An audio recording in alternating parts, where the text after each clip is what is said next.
Kia ora whānau. I sincerely hope you are all well and that people are dealing with things. Our thoughts are with all of our families. As I've said in all of these videos, I understand there is a lot that our families are going through. There's a lot of worry, a lot of anxiousness, a lot of unknowns.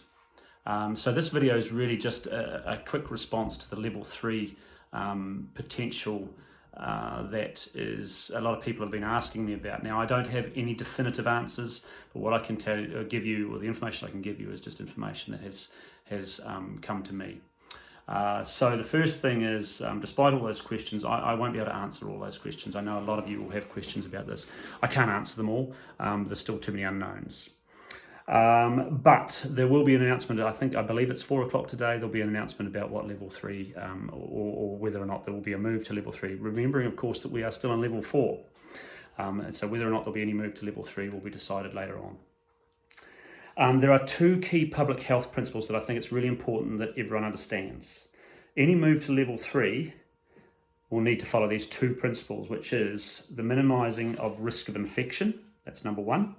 And number 2, limiting the number of possible contacts to stop further spread. Now, that's going to have fairly big impacts on how we plan for this, for any return to school.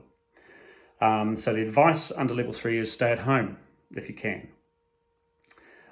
We don't really know who will be allowed to return to school.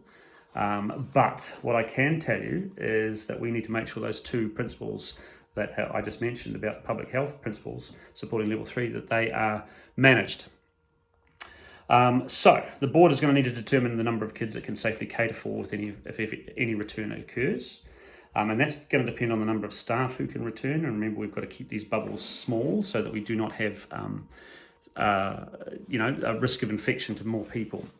And who are going to be the kids who will be allowed to return? Who are the priority kids? And I would suggest that it will be along the lines of maybe both parents being essential workers, but also probably those students who are unable to do any learning from home, i.e. they don't have any way of doing any learning from home, which would be no internet connection and no home learning packs being sent home.